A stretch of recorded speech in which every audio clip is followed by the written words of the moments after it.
Welcome to the Niche Pursuits Podcast. Are you ready to discover some niche business ideas that actually work? Well, it's time for a motivational kick to jumpstart your next big idea. Here's your host, Spencer Haas.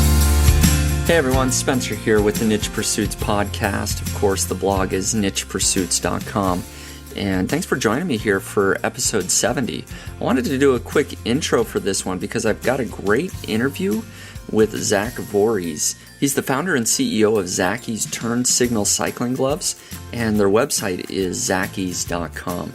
And I'm really excited to bring this interview to you today because he not only covers his very interesting story, the entire background of how he got to creating a cycling glove, and also how it's doing, but then he dives into a lot of the detailed information needed to rank your product properly on Amazon, categorization, and then search engine optimization for Amazon as well. To date, they've sold about 3,000 units, and that's only in a period of about 6 months from when they've actually started selling the gloves on Amazon. But the journey started a couple of years ago when they started with their first prototype, and now they've eventually taken this original, unique invention that does have a patent on it.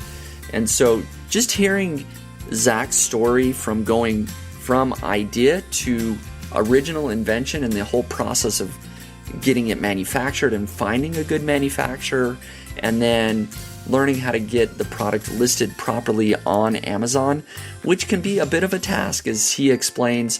When you're the first one to ever sell this product, it's a new invention. So whether or not you're somebody that has your own invention, this certainly will help you if that's the case. But even if you're not, there's so many tips here that he shares for ranking in Amazon and things that you can do to properly market your product that I think it's worth a listen.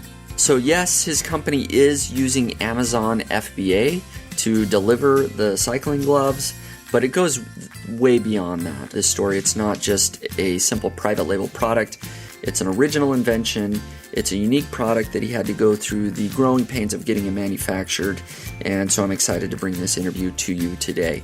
I definitely recommend that you check out his product on zackys.com. That's ZACKEES.com. Or of course you can find the product on Amazon by searching either Turn Signal Cycling Gloves or just Zacky's. So I hope you enjoyed the interview.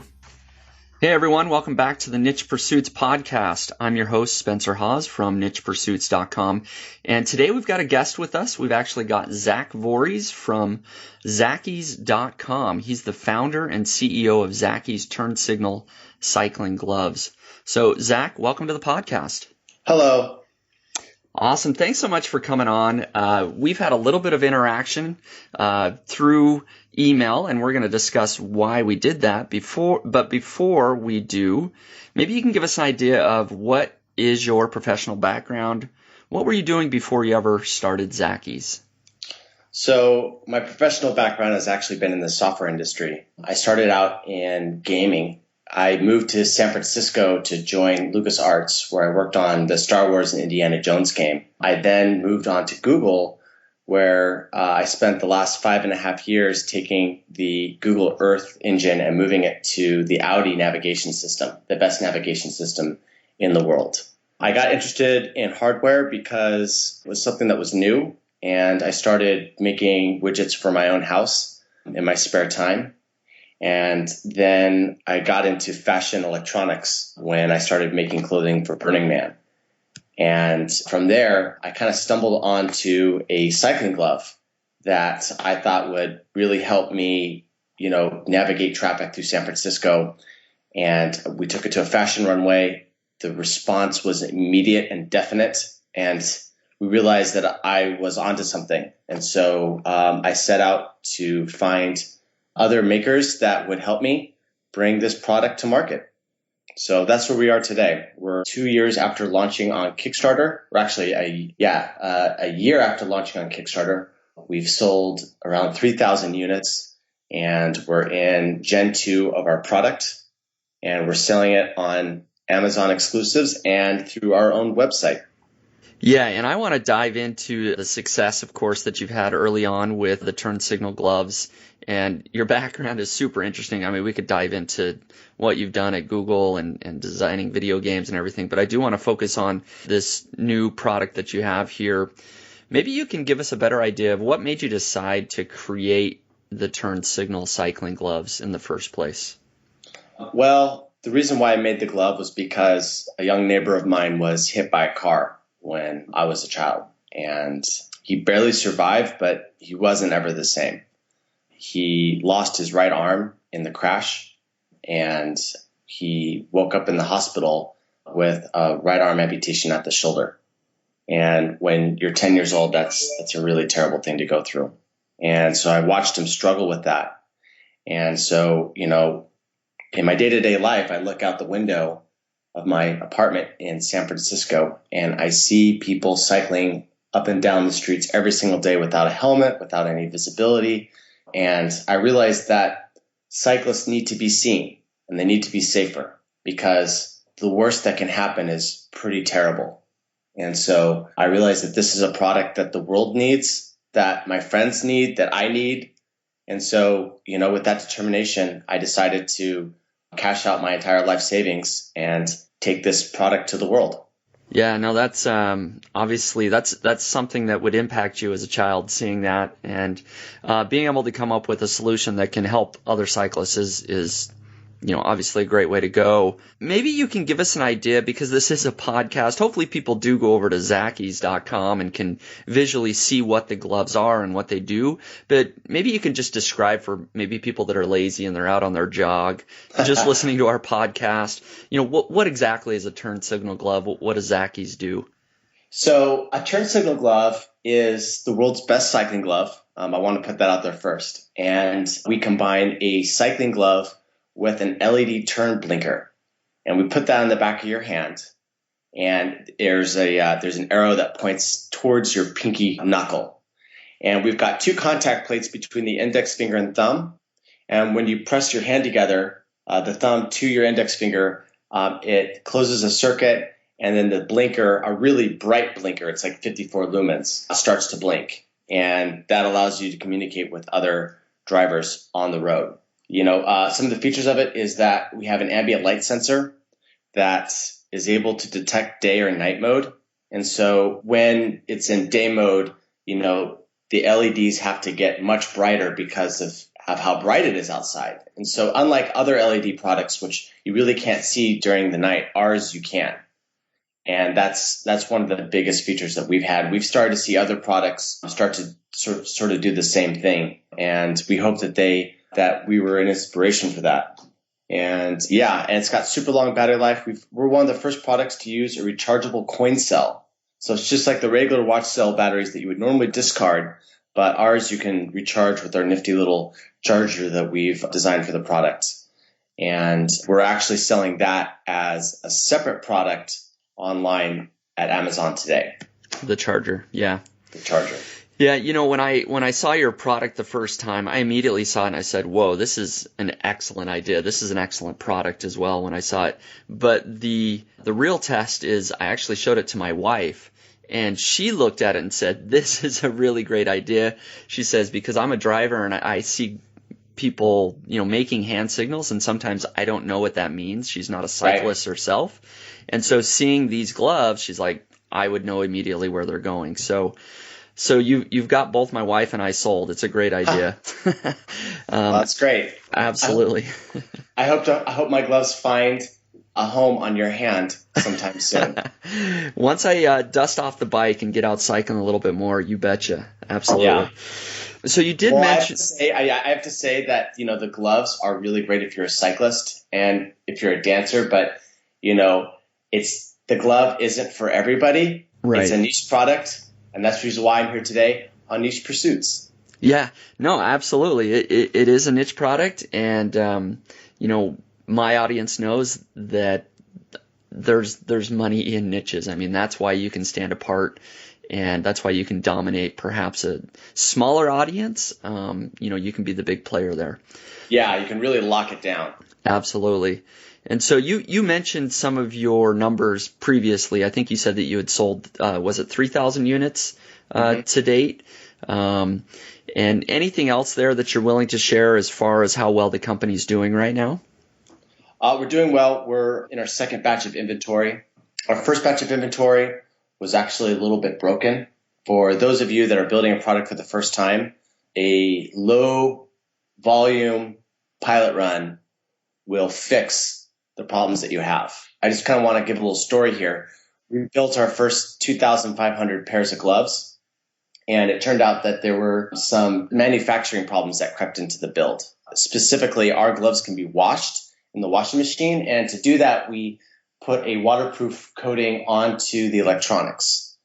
And what happened is that the manufacturer didn't correctly mask out part of the glove, specifically the battery holder. And so what happened is some waterproof layer fell onto the battery terminals and basically made the glove not work correctly. And this was pretty much a problem that affected every single glove that we had.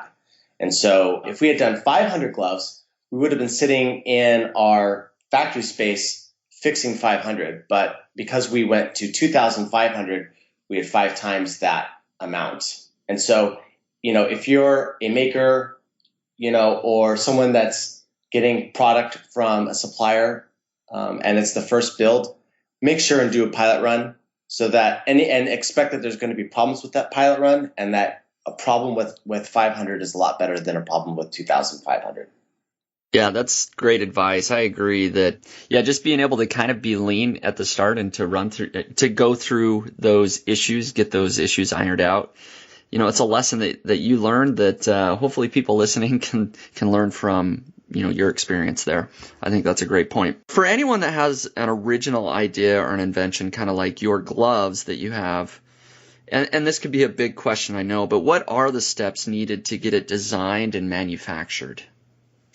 Right. So this is a really interesting and wide open question because it always depends on what kind of product that you make. I'll tell you how we did it, and hopefully that will translate well to our audience. Sounds good. The way that we did it is we prototyped our own product and then sent it to a manufacturer to scale it up. And the way that I first started is, let's talk about the first glove I ever made. We did that in 24 hours. I want to have a turn signal. What I did is I found a glove at retail, and it was a leather glove at the time. We took it, we opened it up. I created a circuit board. We inserted that circuit board into the glove, and we kept on modifying it until it worked, well enough to show and present at a fashion show. And from then, I was like, okay, well, the next step is just to make the next glove and make it better. And so I made that glove, and then I made another one. And then at that point, I was like, I need to have a textile expert. So I went to Craigslist, found a textile person who came in and then helped me make the modern glove that closely resembles what we have today. And so, I was making the circuit boards by hand because I'm a software engineer, I'm not a hardware engineer. A friend of mine who was a hardware engineer came in and said, oh, I can drop the price of your glove circuitry from like $10 down to or I think it was like $30 in parts down to like 10. And so I had him over, we looked at it, and he was able to make a prototype through his ability to make circuit boards. And so now we had a glove with a circuit board in it that looked really cool. And so from then on, we started generating gloves in batches of 10. And at that time, we started our Kickstarter campaign. And our process was we found a very specific glove at retail, which worked very good for our purposes. And we retrofitted it with our own electronic layer that was sewn on top. And if you look at the turn signal glove today, it kind of looks like a glove that's been retrofitted. And that's because we went from the retrofit directly to production using the same design. The next glove that we're doing, which will be a winter glove, is pretty much a ground up design and it doesn't look like a retrofit as much. And so, we literally just went from, how do we take a glove and modify it till it works to going into production. And the great thing about that process is that if you can retrofit an existing product to contain additional functionality, it turns out that that's very compatible with the manufacturing process that your manufacturer is going to use. And the reason is that the manufacturer wants to do your invention in their defined process. So, for example, if I were to create a bike helmet, I can't, if I go to a bike manufacturing company and I say, hey, here's this radical new design, they're going to be like, we don't know how to do that, and it's really hard, and it's going to require a lot of tooling, and your 500 unit pilot run isn't really that interesting to us. And so the things that makers can do to make their life easier when they go to manufacturing is try to say, how can I take an existing product and modify it minimally so it does the functionality that I want to do. And so that's a process that we did. How do we take an existing product, add electronics in just the right ways so that it's easy to manufacture? And that's what we did, and that's what our patent is all about. If you go to our product page on Amazon for our turnstile gloves, you'll see at the bottom there's a patent reference ID, and you can Google search that and check out what it was that we did to make our turnstile glove a reality. Yeah, no, that's great advice as well. And of course, that's going to vary for people listening, how complex their idea may be, and the ability to sort of retrofit existing products. But that is really great advice, I think. Now the difficulty in my mind would be, well, how do you find a manufacturer that's willing to do this for you? I mean, how did you guys do that? Do you contact the manufacturer of the glove that you use to sort of retrofit, or what were your steps there to find a good manufacturer? Oh, man. So finding a good manufacturer in the United States is actually kind of hard. And a lot of places that a maker is going to go through the quote-unquote front door is going to lead them to a person that's managing the relationship between them and the factory. And that's just a recipe for disaster, because the more middlemen that you have between you and the factory, the worse it gets. And so what typically happens with a maker is that they get caught up in an American supplier or front company, and they're trying to explain to them what they want to have done. And then it's kind of like telephone tag, or, the game where you whisper into each other's ear and you try to pass the message down. And what happens is that all the details get lost in between you and the factory. And then you get back crap. And it's crap that's about twice as expensive. And a lot of people just say, hey, this is really hard, and maybe they give up. Or, the way that we were able to get around this is we started our search early on through our social contacts. And we just started asking everybody that we knew that were makers, hey, do you know anybody that is a cycling glove manufacturer? Do you know somebody that speaks English that's in China that does trade like this, that can source? And there's individuals that do that. And we were actually at TechCrunch Disrupt, and we got, because my name is Zackies, and the alphabet, put everybody by A through Z. So we ended up next to the Z-Board guys. And if you don't know, the Z-Board makes a really cool electric skateboard. And so we just asked them, like, hey, do you guys know anybody in China that can source, cycling gloves? I'd be really interested to know. And they said, well, actually, there's this guy. His name is Shay. He does exportsourcing.com. And he audited one of our factories, and he was really good. And so the reason why they wanted to audit a factory is sometimes they'll get a supplier, and you don't know whether they're the actual supplier or just a front company for a supplier. So they wanted to check to make sure that the supposed factory that they were going to contract a part from was actually a factory, not just some office space in Guangzhou. Right. So I got the name of Shay, and I called him up and I said, hey, we've got this Kickstarter. We're trying to build 2,500 gloves. Can you find us? Do you know what to do? And he's like, yeah, I've got 3 factories. And we were just like, wow, that's great. So he connected us with the factory. We sent them our design sample. They sent back a very excellent near replica what we'd given them on the first try. And so we just looked at each other and we said, you know what, like, this is it. Like, in some ways, the sample that they had sent us back was better than the design sample we sent them. And so we knew that we were going to start, multi-year relationship with this company, because as a new product, you have to have quality and you have to, you just can't take a risk, doing the cheapest thing out there. Yeah, that's awesome. So that's how we did it. It's really just traversing through the social network. And as an entrepreneur, that's actually one of the most important skills you can learn is how to traverse through a social network, trying to find the person that can get the job done. Yeah, I agree. And it's a whole other ballgame because there's a lot of people that are involved in selling products on Amazon, but most of them aren't selling more original products such as your gloves are. And so a lot of people are just going directly to Alibaba.com and sort of doing their best to find a manufacturer there. But what you're suggesting here makes a lot of sense. If you're able to get a referral, if you're able to talk to somebody that you know and trust that is able to give you a good lead source to find a manufacturer, that's going to go a long way to eliminating potential pain points in your business. So any other tips for finding a manufacturer or dealing with a manufacturer, at least early on in your business? Yeah. So one of the biggest, challenges is communicating with the factory exactly what it is that you want. Let's say 3% of the personnel at the factory speak English, and the amount of English that they speak may not be that good.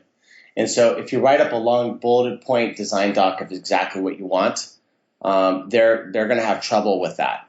What I found is that the best way to figure out, to communicate what it is that you want is to create a visual design doc. That means taking pictures. That means, doing overlays and like pointing arrows to certain parts of the product and saying, this is important and I want to have this done.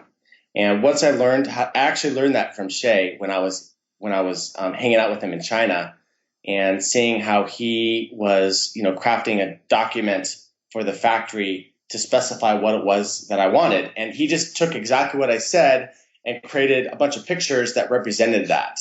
And I went, oh my God, this is easy. I just got to create pictures. And then they don't even need to know the English language. They can understand, 90% of what it is that I'm trying to say. And so that was one of the best skill points I've ever learned with dealing with factories. And it's just been able to rapidly improve my relationship as I, source new factories for new product ideas that we're currently developing. It's great advice. And I do have one other follow-up. I mean, you found Shay, who was able to do a lot of work for you to help you find a manufacturer. Should everyone try to find some sort of sourcing agent like Shay when they're looking for manufacturers? I mean, is that the way to go, is to kind of have a boots on the ground, if you will, somebody like that? It definitely helps because I feel that the American mentality is a lot better at design than the Chinese mentality. They're up and coming, but they haven't had a history of innovation like the United States has. Like, the United States is pretty unique in the fact that so many of our products, rule the world. And so there's a cultural thing about design and quality that comes from, the United States or Germany and Japan. And so to develop something in China where, there's a lot of, migrant labor that is coming in from the countryside into the cities for the first time, they don't understand that same sort of sense of quality. And so to have somebody that's on the ground that can kind of quality check your stuff and, speak Chinese to the line manager and tell them what's going wrong so that you don't have to, it's something that's very useful. The other useful thing is that, if you're the first time maker like I was, it's probably going to be a really great idea to go down to the factory that's making your stuff and get a hotel room and just live at the factory for a week or two while your product is being made. And what's the reason for that? Just to oversee the quality and make sure everything's going well? Because the thing is that on the first build of, for example, my gloves, there was about 3 questions that they had. And there was also a problem that would have been absolutely terrible for our product. Specifically, our circuit boards that came back were in a panel, and they need to undergo a process called depanelization, which is you take the circuit board and you remove it from the scaffolding that it gets delivered in. And the problem with this is that underneath the wires, there was a piece of fiberglass that connected the one part of the circuit board to the other. And so the thing is that needed to be broken away. Now, if I hadn't been there, they wouldn't have broken away because it's like the same width as the wires. So it's almost as if it's invisible. And the only thing that you would realize is that the gloves are stiff, like the light board doesn't bend relative to the battery board. And so if I hadn't been there, 2,500 pairs of gloves would have been made with a really stiff neck between the LED board and the battery board. And because I was there, I was like, oh no, wait, these have to be depanelized with a pair of cutters. And so because of that, I was able to fix this problem, which was, really easy to fix. It just would have been multiplied 2,500 times. And that would have been a really big bummer and something that would have been impossible for us to fix. Yeah, absolutely. So I want to actually jump into Amazon optimization now, and this is going to cover several questions here that I have, kind of like SEO for Amazon, right? So, and this is actually how we got in touch with each other originally. You reached out to me looking for some ideas on how to get your Zacky's listing properly placed on Amazon, because there was some issues there. But I mean, I really didn't do anything along the way. You were able to figure some things out that clearly are working now. So can you give us an idea of what was wrong with your listing? Right. So let me first talk about the difference between a seller coming in and selling an existing product versus a new product that hasn't existed before. Sure. Yep. The latter's got some significant challenges to bring onto the market. You have to do essentially a penetration into the Amazon marketplace. And the reason why that's hard is due to the A9 search engine that Amazon uses to rank its products. And the way that this A9 search engine works is that it uses the history of your product in order to determine the placement of it. And so, why is your product, placed really well? Well, it's got a good sales history. And the problem is like, well, the reason why a new product can't get good sales history is because it's not ranked properly. So you got this chicken and the egg, and you need some forceful way to get that product inserted into the top pages of Amazon in order for you to be able to stay and get kind of stuck in the first few pages of the categorization of that product. So let me talk about my product category, which is cycling gloves, and we're in the sports and outdoor department. And the problem that we had is that we were not correctly categorized when we put our product into the marketplace for the first time. And specifically, the first thing that needs to be done for a product is that it needs to have the correct categorization. So this is done by a root categorization. For example, ours is sports and outdoors, and then the proper child categorization. For us, it was men's cycling gloves. Amazon provides browse tree guides, which provide the number identification that you use in order to get your product into the child category. So the question is, well, then how do we set that as the manufacturer? And the surprising answer is that you don't. And that's actually very counterintuitive.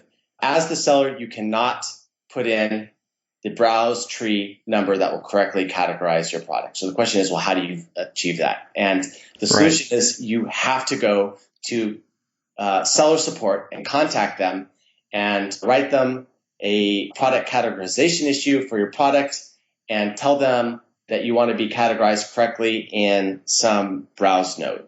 What they're going to do is they're going to say, well, what's your browse node ID? And they're going to give you like a little thing that says go to your browse tree guide. And when you find the number, you'll put it in and they'll correctly categorize you, but your product may not go into that category. And the reason why is that it's actually bouncing because most categories, in order to get into the proper child category, require a few fields that need to be set. Now, as a seller, you'll realize that there's like 150 attributes that you can set on your page. And most of us will not set all of them because a lot of them don't make sense. But there are for the category that you'll want to enter, there will probably be at least one or two fields which you must set correctly for your product to be categorized. For Zacky's turn signal gloves, in order for us to be categorized in our home categorization, which is men's cycling gloves, we need to have the attributes of the men's department and the category ID, I think it's the item type, being cycling gloves. Once you have those two, then your product will slide into the category that you intend to have. These attributes that are required can be found in the browse tree guide on Amazon.com. If you do a search for it on Google, it's a great way for you to find the browse tree guide for your category. So that's the first thing. You have to get categorized correctly. And once you're categorized correctly, the first thing that you need to do is verify that you've been categorized. And this is actually one of the most non-intuitive pieces of information that a seller has, is how do I tell that my product is actually categorized correctly? And the most intuitive thing is that when a maker goes on to their site, they go down to the product details, which shows the product dimensions, the shipping weight, the ASIN, the average customer review, and the Amazon bestsellers rank. They're going to go down to the Amazon bestsellers rank, and they're going to believe that that is the categorization, but it's not. That is actually the categorization that you see at product details actually turns out to be what Amazon thinks your product belongs in. So one Interesting. Yes. And so one of the things that we found was, and I struggled with this for an entire month, which is why I was contacting you, is that Amazon thought our product was sports and outdoors, outdoor recreation, outdoor clothing, accessories. That was the categorization that thought that we belonged in. And we thought that that was the primary category. And so we're trying to figure out, well, how do we get into the correct category? We had about, I think, 10 exchanges with Amazon seller account. Finally, we got the answer that I'm going to share with you today of how to figure out whether you're verified that you're actually categorized in the correct category. And the way that you do it is actually a little gray string that appears at the top of your page, but you don't get it unless you put in a very specific URL. So let me tell you how to construct that URL in order for you to verify. If you go to Zacky's Turn Signal Gloves on Amazon, you'll click through it. And what you'll notice is that in the URL, it will say something like amazon.com/Zacky's Signal Gloves, white small, /DP, B00QYEEX2C. That last number is the ASIN. To get the categorization, what you need to do is you need to go to amazon.com and then delete the Zacky's Signal Gloves, white small, blah, blah, blah, so that the next thing after amazon.com is /DP, and then the ASIN number. Okay? Erase everything else. I hit return. And then what I see right now is at the very top, right above my picture, sports and outdoor recycling, or outdoor recreation, cycling, clothes, men, gloves. So yep, and I see the same thing. I just did that as well. So it's above the product pictures on the left-hand side of the page. Yes. For people looking at that. Yep. And so right now I can verify that I'm actually in the correct category. Okay, so now that we've got that, the question is, well, why does Amazon still think that I'm in this generalized bin of cycling accessories? Well, the reason why is because the A9 search engine doesn't have enough information to correctly predict what category it thinks you belong in. And so what you need to do from this point is you need to get onto the front page. One of the ways that you can do this is, well, there's actually two primary ways. The first one is that you want to have a short-term FBA flash sale. This is something that is available only to FBA customers. And what you're going to do is you're going to have a flash sale of your product at a reduced price.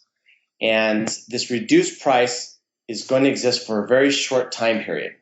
And so what happens is that there's a large amount of users that will browse through these flash sales, are also called gold deals, and they're going to try to find the products that are heavily discounted. And so your product's going to end up in the front pages of this gold deal. And so what's going to happen is you're going to get a lot of traffic really fast and a flash purchase of your product. This is going to give A9 the information that it needs in order to place your product in the category that it thinks. The results of running this experiment on our product was that within 12 hours, we were correctly placed in outdoor women's accessories, gloves, mittens, and liners, women's gloves, and men's gloves for a respective category. And as you can see, we were number 6 right now. We're number 16, which means we're on the front page for women's mittens and liners, number 18 for women's gloves, and we're 35 at men's gloves. We're currently off of the flash sale right now. And so, we got up to, I think, number 7 for the category. And that was really great. Now A9 search engine for us is optimized so that we appear in the category of which we belong. The second part of this is search engine optimization. Getting correctly categorized is the first step towards fully optimizing your product for findability. And right now I've talked about categorization. Turns out about 1/3 of the people will find your product through its categorization. But the rest of the 2/3 individuals will find your product through search. And so this next part, I want to talk about how to optimize your product so that people can find it by typing in the search terms that you want them to use to find the product. Now, before we jump into that, I do want to just ask one follow-up on the product categorization topic here. So just to make sure that I understood and everybody listening understood properly, basically you can go down to where your bestseller rank is on your listing and where it shows what categories Amazon believes you should be ranked at, correct?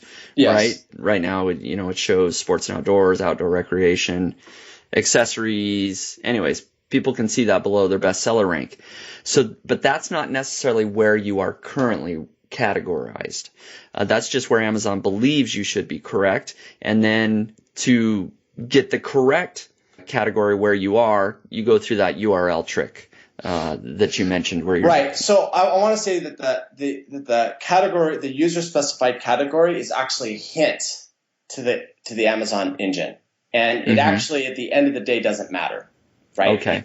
It's more like telling Amazon, hey, I think it should be put into this category. So for example, if I say that I want my glove to be an outdoor recreation, cycling, clothing, men's gloves, that doesn't guarantee they'll actually end up in that category.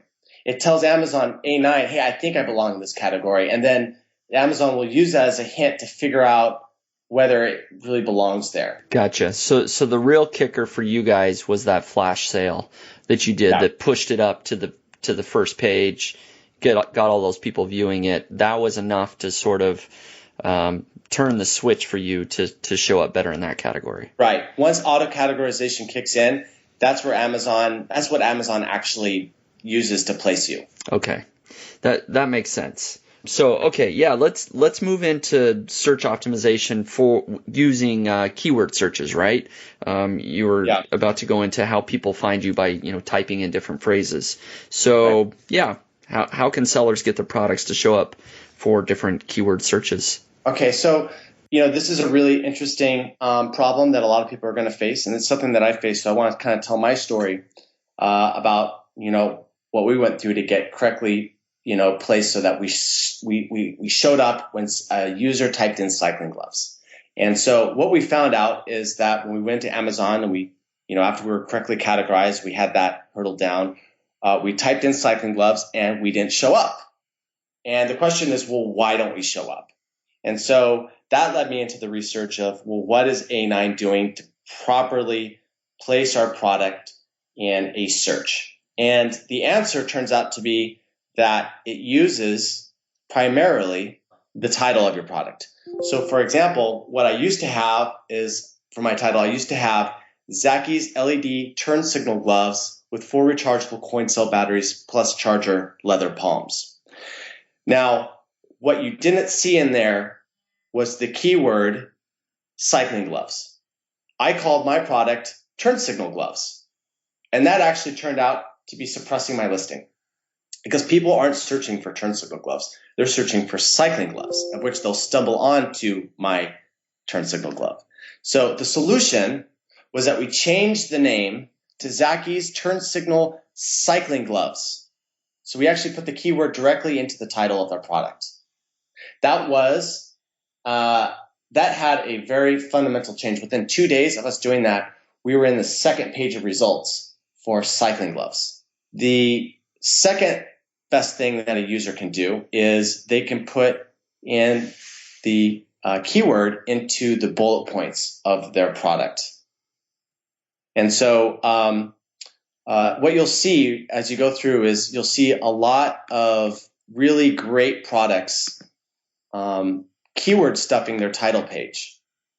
And so, for example, one of the widgets that we're selling is a coin cell rechargeable, and the charger and plus batteries. And the thing is that in order to get more traffic, I've got to attach onto products that other people are searching for. So, for example, one of the products we found that was compatible with the coin cell charger is a electrostimulating muscle massager. So it's got a couple electrodes with some sticky gel, and you place the device on your muscles, and then a high voltage shock goes through the muscles and causes them to flex involuntarily, and that apparently has healing properties. I don't know, but apparently it's got a lot of search traffic. Right, okay.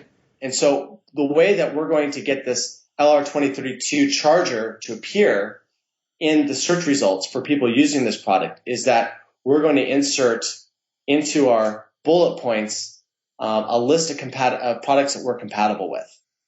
And so what that means is that when someone is searching for, I think it's called Icy Hot TENS massager, I'm not sure, but when they search for that, our product's going to show up.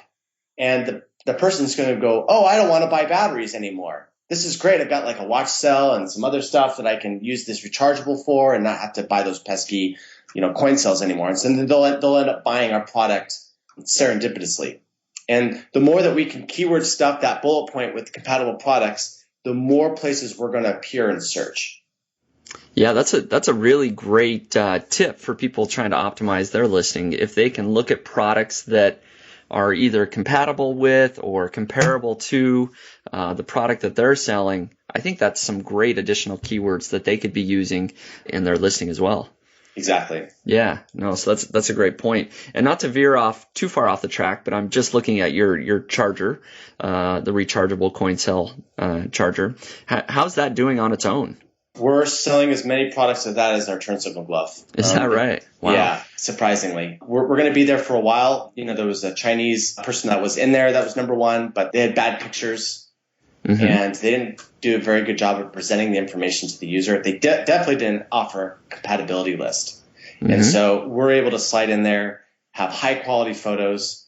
We have excellent branding, and we're building a compatibility list. And we're able to quickly shoot up ahead of them. And obviously people that know what to search for are choosing us over our Chinese competitor. And now what we hope to do is with additional optimizations, we hope to get users that are not particularly searching for a rechargeable battery, but we just show up, because they're searching for other products. Yeah, I find this is a pretty cool way to expand your business, because now obviously you're not just selling to people that are interested in cycling gloves, but you've expanded to people that are just looking for a coin cell charger. Right. And so very cool way to expand your business with that related product. Yeah. As well. So yeah, let's go ahead and continue with sort of optimization overall. I mean, we talked about how people can use keywords in both their title and then bullet points and description, of course. Any follow-ups there about how they should be finding keywords they should be using, that sort of thing? One of the great ways to find keywords is to go in to, I think there's a keyword tool that Amazon uses for its ad products. You can figure out what people are really searching for, like the search volume traffic. Trends.google.com is a great way to figure out what people are using. So, for example, if we go to trends.google.com and I type in, for example, cycling gloves, it's going to basically give me a lot of information. You should follow along with this if you aren't already, but you go to trends.google.com and then you type in cycling gloves, and it's going to show you a really interesting graph. And what you're going to quickly see is that, wow, there's a lot of spikes and a lot of valleys. And those spikes are going to correlate to October, November, December, okay? And then it falls back down by the time it gets to January and February. And the question is, well, why do we have those peaks and why do we have those valleys? Well, it turns out that cycling gloves is a seasonal product that's usually bought around Christmas. And also you can sort of surmise that people get established into a history of biking, and then once the days start to get cold and their hands start to freeze, they go ahead and they start buying product for Christmas and their cycling friends. And so what we see is that we see cycling gloves is very popular. So let's see if there's other keyword terms that we can type in that, and see how they relate. So if I take in cycling gloves and I say, well, what's best cycling gloves? What's the relative? What we do is we can see the relative search traffic between the two. And what we see is that best cycling gloves is 10% of the search traffic for cycling gloves, or maybe even less. Maybe it's 5%. Trends.google.com does not tell you what the numbers actually mean in volume. They only tell you what they're relative to. So, but it's really good to say, well, should I use cycling gloves or should I optimize for best cycling gloves? Or should I, what about LED cycling gloves? And what you'll quickly find is that, for example, LED cycling gloves is almost non-existent in comparison to cycling gloves. And so you really want to figure out how to tap into that, that fire hose of search queries that are going through the system. And so that's just a little bit of how to optimize and choose the best keywords to use in your product page. I'd like to transition to, we've talked about how to optimize for the search engine, which is a computer, but now I want to talk about how to optimize your product for the human being. Yeah, absolutely. I mean, I can imagine, I know for me, it's almost like writing a sales page, right? How do you get people to click that add to cart button? So yeah, absolutely. Let's, what tips do you have? Let me tell you, for people that don't have a background in marketing, this is one of the hardest things to crack. And it's probably going to be something that you're going to toil over and spend tens of hours, maybe an entire 40-hour work week trying to figure out what exactly the best thing you can say to get your product to get that user to click the buy now on that product. Absolutely. And the interesting solution to this is that if you're trying to figure out what to say, you're already on the wrong path. Because the correct path that I found that had dramatic results on my conversion rate turned out to be the use of high quality pictures and graphics in the product listing. And so let me tell you about, if we go back to Zacky's turn signal gloves on Amazon, what are we going to see? Okay. What we're going to see on the very left so click the white glove, for example. That's the one that's been most recently optimized. What you're going to see is you're going to see a high resolution image that's zoomable. And then you're also going to see information graphics that tell us what the product is and in very high detail. This is the way that you should communicate with your users. It has been found with research over research, study after study, that high information, high resolution images are the best way to get your users to convert. For example, we saw that the conversion rate on our glove, when we had just mostly text, was around 0.5% to 0.75%. And then once we changed the pictures up, we saw conversion rates as high as 5%, so 10 times as much, just because of how quickly we were able to give the user all the information they needed to know about our glove as soon as possible.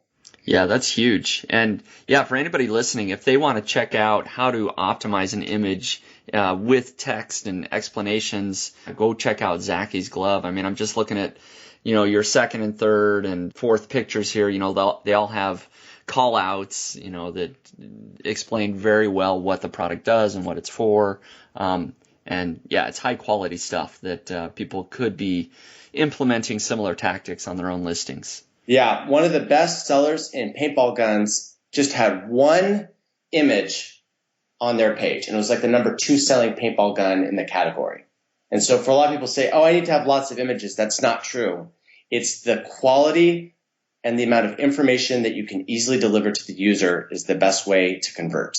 And then, of course, the product information down below. The strategy that we've done is that we want to have the first few pages to be high information content that explain exactly what the product does. And then our product description gives more like the experience than the actual sell of the product.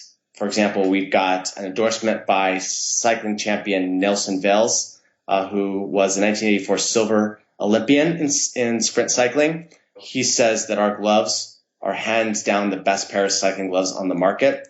And so we've chosen to have that as part of the experience of the gloves, being used out in the environment. We put that down below. And one of the reasons why we did this is because A9 tracks how long a user stays on your page as one of the metrics for ranking. And so, if we can sort of deliver high information content on the image stack at the very top of the page, but then leave something a little bit wanting so that the user has to scroll down and see additional information, then what that means is that we're causing the user to have higher engagement with our page. And therefore, the A9 search engine is going to rank us higher in the future. Mm-hmm. Well, that makes sense. In addition to that, is there any sort of relationship between Amazon bestseller rank and search optimization? So the relation with that is Amazon bestseller rank happens because you're able to get proper categorization. Users are able to find your product easily through search. And once they find your product, you're able to convert them into a paying customer. If you hit all three of those marks well, then you will rise up and hopefully become one of the Amazon bestseller ranks. Once you get into that spot, it's really hard to be dislodged. Mm-hmm. And so, you can't say, well, how does bestsellers rank affect your product search category? It's the effect before the cause. The cause of the bestseller rank is because you're able to move a lot of units because of those three things that I mentioned earlier. Yeah, absolutely. So one additional question here that we had talked about beforehand is order defect rate and how that might affect your Amazon sales. So what's your opinion there? How does that affect sales? So Amazon, in my research, I found that, and I haven't verified this, but Amazon only checks the negative reviews over the positive or over all the reviews that you've received. It doesn't, if you've got like really great glowing 5-star reviews, Amazon doesn't care. It's all about the negative experiences from the customer. The thing that you're trying to make sure is that you don't have unhappy customers. Now, luckily, if you get an unhappy 1-star, review, if you're able to fix that review, Amazon will erase it from its memory as if it never happened. And so one of the things you want to make sure is that your order defect rate, which is defined by your product, the customer returns the product because it's broken or not as described. You want to keep that as low as possible. You want to keep that, I believe, under 0.5%. And if you could do that, Amazon will not suppress your ranking in any way. And I believe it's a threshold. So if you have an order defect rate of 0.05% or 0.001%, better does not necessarily mean that you're going to rank higher. You want to really get beyond a certain threshold so you don't get penalized. Where can people view their order defect rate? Is that a number in the Seller Central? It is. There is a number. I'm trying to look through my notes to figure out how to get there. There is, I know that, let's see, I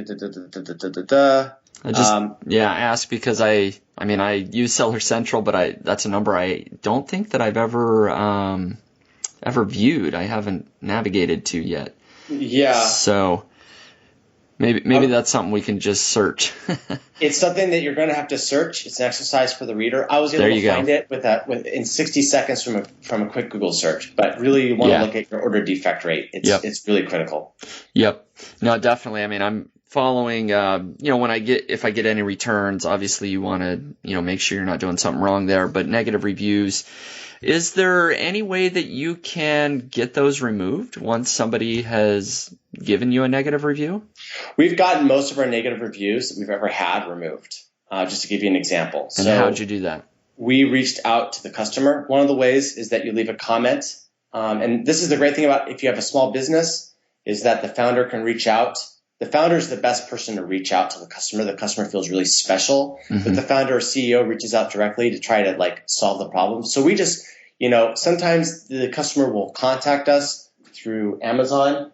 And if that's the case, that's really great because then we've got a direct connection to the user. Sometimes we just have to leave a comment in response to their comment saying, hey, this is the CEO or founder. We take your happiness really seriously. Please reach out to us. Let us know how we can make this right for you. and deliver you a 5-star experience with our product. And what it turns out is that 70 to 80% of the people will respond favorably to that. And through the course of your interaction with them, they'll remove the negative review. Yeah, no, that makes sense. And I can say that I had a similar experience, actually. I got a negative review on one of my products, and I reached out to them. And just through the interaction, some back and forth there, they did remove that. So yeah, it can definitely happen. It's not something where once it's there, you just forget about it. People should be following up and actively trying to make their customers happy, like you said. Right. And one of the great things about one of the neat little tricks you can do is there's a whole category of negative feedback that can be removed without having to reach out to the seller. So, for example, if the person says, hey, I had a problem because the product was late, so I'm going to give it a 1-star review. Okay. You can actually report that as bad. And there's a guideline, and I can't remember where it is, but you can Google search it. There's a guideline of a classification of negative reviews that can be removed by the Amazon staff. Okay, that's good. And so, for example, one of those is any problem that resulted through the FBA system. So the fulfillment by Amazon, if Amazon delivered the product late or the product was really mashed up, because, the delivery man dropped it or played kickball with it, that's not the fault of the seller. And so Amazon's got an accelerated process to remove those reviews that fall into that sort of FBA category. Very cool. That's good to know. Now, perhaps the final question here, I did want to talk about Amazon exclusives a little bit. Maybe you can tell us what Amazon exclusives is and how did you get your product into that? So Amazon Exclusives is a new program that they have that allows brands that make their own products to get into the Amazon store and to get past that initial barrier of entry, which I talked about at the beginning of this podcast. And so what they do is that in exchange for a higher affiliate fee on your product, they will give you a certain number of customers each and every day to look at your product. We were one of the first individuals to be on this new pilot program. And when we launched in March, we ended up being one of the featured stories that got attached to the Amazon Exclusives launch that went literally worldwide. And so when Engadget reported that Amazon was opening up their exclusive store to put innovation in front of customers, they used a picture of our glove, which was really awesome. And about half the blogs either mentioned us or used our product picture directly when talking about Amazon exclusives. We found that this has been really helpful in getting our product out there. Unfortunately, it had a bunch of optimization problems that prevented us from converting that well at the beginning. But since then, we've fixed that. We've been very happy with the results. Yeah, no, that's awesome to be able to get into Amazon exclusives and to get all of that coverage. And we didn't even go into a lot of that, but I know that you had a lot of press coverage as far as being in different blogs and online news sources, and of course your whole Kickstarter campaign. So there's a lot of your story that we didn't have a chance to dive into. But before we kind of sign off here and end the podcast, is there any final thoughts or final suggestions for people that maybe are looking to create their own product and sell it on Amazon? Yeah, for somebody that wants to create their own product on Amazon and sell it, the biggest advice that I can give is you're going to be really frustrated with Amazon. Amazon system it's been around for like 10 or 15 years. And, with successful businesses, there's this fear of breaking the machine. And so what happens with these legacy systems is that they're non-intuitive a lot of the times. And so for people that are getting into the Amazon system, know that yes, Amazon is a very frustrating experience. And the thing that should keep you going, forward is to realize that if it's frustrating for you, it's frustrating for everybody else. And that if you're able to get through that hurdle and push through that barrier of entry and get to the other side, what you're going to discover is there's not a lot of people surprisingly, there's not a lot of products that do that well on Amazon. Most of them, kind of go into the basement of the Amazon search results, and they don't really move a lot of products. And so makers should treat Amazon as almost a full-time job for a while and learn everything that they can about how to get their product featured well and, optimize for search, categorization, and user conversion. And if you can do that, then your product will just sell day and night on the weekends. You can take a vacation. The Amazon search engine is hard at work selling your product. And that's a really worthwhile experience. And so for those that are having frustrations, I urge you to keep with it. Keep your chin down. You're going to feel frustrated, but remember that it's a learning process. And you're going to get better at learning how to sell on Amazon.com. Yeah, absolutely. And I can echo those thoughts as well, that it can be a little bit frustrating at times learning the entire process, but there's a huge reward to going through that because of just the marketplace that Amazon has built in, and you certainly can take advantage of that. So, yeah, I just want to thank you so much for coming onto the podcast and sharing your thoughts, what you've learned here with your business. Thank you, Spencer. Yep, absolutely. And for people listening in, they should absolutely go over to zackies.com where they can learn more about your product and about your story. Is there anywhere else that you'd like to send people, or if people wanted to get in contact you, where can they go to do that? If people want to contact me, the best place to do that is you can send an email to info@zackies.com. That's ZACKEES.com. If people are looking for some optimization help, I can share my experiences with them. I won't do it for free, but I will do it enthusiastically, and I hope to find other makers out there that I can bring a lot of value to. So feel free to reach out to us at info@zackies.com and address your email to Zach, and it will find me. So awesome. Yes, thank you again so much for coming on to the Niche Pursuits podcast. It's been great hearing your story. Thank you very much, Spencer. All right, and to everybody listening in, thanks a lot again, and best of luck in your business.